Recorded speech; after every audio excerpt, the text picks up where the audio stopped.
무농약 재배를 시작한 지 2년째가 되는 올해 채소와 달리 과일나무의 결실은 그다지 좋지 못하다.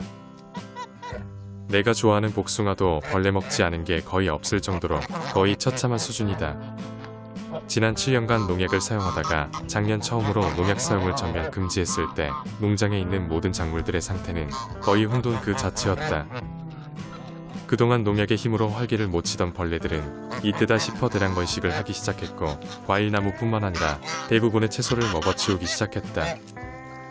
결국 나는 모든 농사를 포기하고 그냥 그 해가 지나가기만을 기다렸다.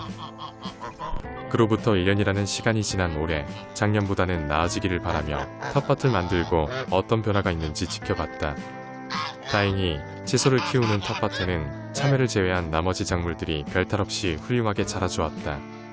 세균 공격에 약한 작물인 참외만이 유일하게 병에 들었지만 대부분의 작물들은 흔한 병충해도 없이 내 기대 이상으로 아주 건강하게 자라준 것이다. 문제는 농장에 처음 심겨진 이후 매년 농약의 도움으로 병충해를 피해왔던 몇몇 나무들은 쉽게 적응하지 못하고 있다는 것이다. 스스로 면역물질을 만들어 병충해를 방어할 수 없게 된 나무들은 지금 삶과 죽음의 기로에 놓여 있다. 그렇다고 해서 지금 상태가 좋지 못한 나무들을 살리고자 또다시 농약을 사용하게 된다면 죽도 밥도 안 되는 것이다. 올해를 견뎌내는 나무는 내년부터 서서히 좋아질 것이고, 그렇지 못한 나무는 결국 죽게 될 것이다.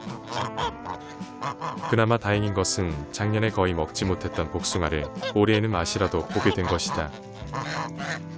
농장의 이런 과도기에 나만큼이나 피해를 보고 있는 녀석들은 거위들이다.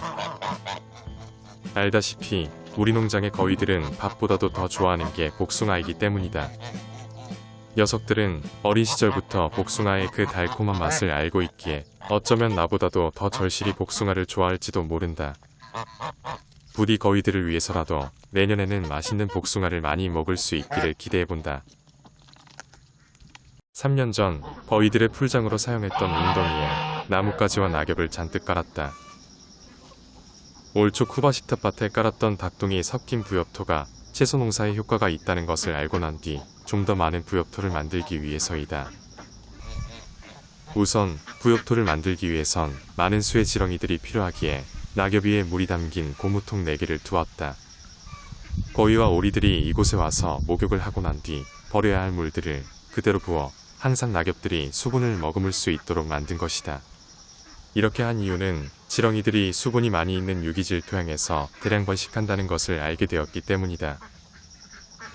이곳에서 지렁이들이 대량 번식을 하게 되면 지렁이를 먹기 위해 닭과 오리들이 찾아오게 될 것이고, 그 과정에서 자연스럽게 배설을 하게 된다.